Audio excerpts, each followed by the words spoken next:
नमस्कार दोस्तों। आज हम लोग बीए फर्स्ट ईयर के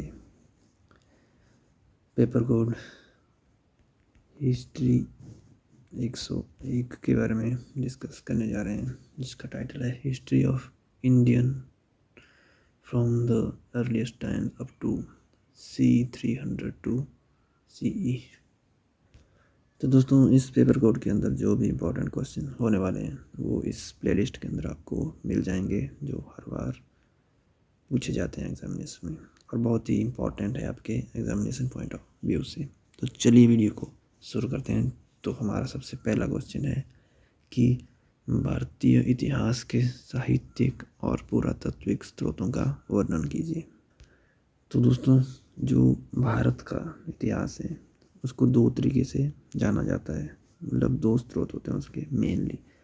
पहला होता है साहित्यिक, जो पहला स्रोत होता है दोस्तों वो होता है साहित्यिक, तथा एक होता है पुरातात्विक। तो दोस्तों, भारतीय इतिहास यानी कि भारत के प्राचीन इतिहास को जानने के दो मुख्य स्रोत हैं, साहित्यिक स्रोत और पुरातात्विक स्रोत। ये हमें भारत की प्राचीन सभ्यता, समाज, राजनीति, संस्कृति की जानकारी देते हैं। तो दोस्तों, वीडियो में आगे बढ़ने से पहले हम लोग जान लेते हैं कि ये साहित्यिक और जो पुरातात्विक स्रोत होते हैं, वैसे तो आप लोगों को पता होगा लेकिन थोड़ा सा जान लेते हैं कि क्या होते हैं। तो दोस्तों, जो साहित्यिक स्रोत होते हैं जिसके जो हमें साहित्य की जानकारी देते हैं, यानी कि जो हमें जानकारी साहित्य से मिलती है, जैसे बुक्स हो गई या किसी के वृतांत हो गए, जो यात्री आए होते हैं या कोई जो उन्होंने बुक्स लिखी होती हैं, उनसे जो हमें जानकारी मिलती है वो होते हैं साहित्यिक स्रोत। और जो पुरातात्विक स्रोत होते हैं वो होते हैं दोस्तों जो ज़मीन की खुदाई करके हमें ज़मीन के अंदर से मिलते हैं, ठीक है, वो होते हैं पुरातात्विक स्रोत। तो चलिए वीडियो में थोड़ा आगे बढ़ते हैं। तो दोस्तों, जो साहित्यिक स्रोत होते हैं यानी कि जो लिटरेरी सोर्सेज होते हैं, उनमें सबसे पहले हम लोग बात करेंगे धार्मिक ग्रंथों की। तो दोस्तों, धार्मिक ग्रंथों में हमें जो भारत के प्राचीन इतिहास की जानकारी मिलती है वो मिलती है हमें हिंदू ग्रंथों से, बौद्ध ग्रंथों से और जैन ग्रंथों से। जो हिंदू ग्रंथ होते हैं उनमें वेद, उपनिषद, रामायण तथा महाभारत मेन है, इनसे हमें जानकारी मिलती है। तथा जो बौद्ध ग्रंथ हैं उनमें त्रिपिटक, जिसमें सूत, विनय, अभिधम, और जैन धर्म के जो ग्रंथ हैं वो है अंग, उपांग और कल्पसूत्र से हमें भारत के प्राचीन ग्रंथों की जानकारी मिलती है।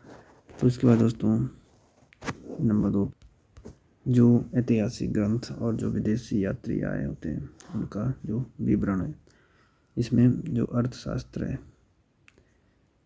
उसमें जो चाणक्य के द्वारा लिखित अर्थशास्त्र बुक है उसमें हमें प्रशासन और अर्थव्यवस्था की जानकारी मिलती है। वो बुक जो है तो प्रशासन और अर्थव्यवस्था पर आधारित थी, तो उससे हमें प्रशासन और अर्थव्यवस्था की जानकारी मिलती है। राजतरंगिणी जो कलहण के द्वारा लिखी गई है, उससे हमें कश्मीर का इतिहास पता चलता है। और जो विदेशी यात्री यानी कि जो मैगस्थनीज, उसने इंडिका पुस्तक लिखी थी, उसमें चंद्रगुप्त मौर्य के शासन का विवरण दिया। और फायान और हेनसांग गुप्त और हर्ष काल का विवरण करते हैं। तथा अलबरूनी जिसने तहदी के हिंद पुस्तक लिखी थी, उससे हमें मध्यकालीन भारत का इतिहास पता चलता। इसके बाद जो दोस्तों अन्य साहित्यिक ग्रंथ होते हैं यानी कि जो संगम साहित्य है, उससे हमें दक्षिण भारत का इतिहास पता चलता है। प्राकृतिक और अपभ्रंश जो साहित्य है उससे भी हमें भारत के इतिहास का पता चलता है। तो दोस्तों, ये हो गए हमारे पास सारे साहित्यिक ग्रंथ। तो अब इसके बाद हम लोग बात करेंगे जो हमारे पुरातात्विक स्रोत होते हैं। इसके बाद हम लोग बात करेंगे पुरातात्विक स्रोतों के बारे में। तो दोस्तों, जो पुरातात्विक स्रोत होते हैं यानी कि आर्कियोलॉजिकल जो सोर्सेज होते हैं, उनमें भौतिक अवशेष होते हैं जो खुदाई तथा अन्य तरीकों से प्राप्त किए जाते हैं। इसमें सबसे पहले है दोस्तों अभिलेख यानी कि इंस्क्रिप्शन। ये दोस्तों पत्थरों, ताम्रपत्रों पर लिखे गए लेख होते हैं। जो अशोक के अभिलेख थे वह ब्राही तथा खरोष्ठ लिपि में लिखे गए थे। इनसे हमें इतिहास का पता चलता है, भारत के प्राचीन इतिहास का।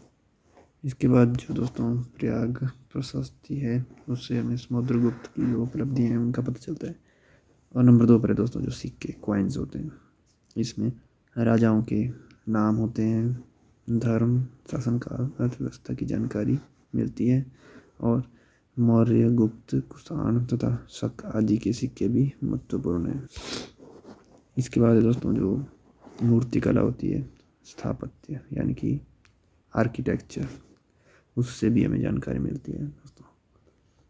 इसमें महत्वपूर्ण है सिंधु घाटी सभ्यता, जिसमें मोहनजोदड़ो, हड़प्पा के भवन और स्नानागार हमें भारत के प्राचीन इतिहास की जानकारी देते हैं। और वो जो बौद्ध स्तूप हैं यानी कि सांची तथा अमरावती, और गुप्तकालीन मंदिर, देवगढ़, ऐहोल मंदिर।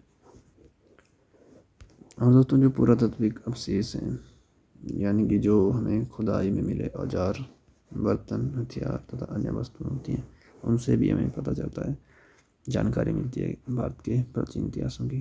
और तथा हड़प्पा, लोथल, कालीबंगा, पाटलिपुत्र आदि से हमें जो है तो बहुत महत्वपूर्ण अवशेष मिले हैं।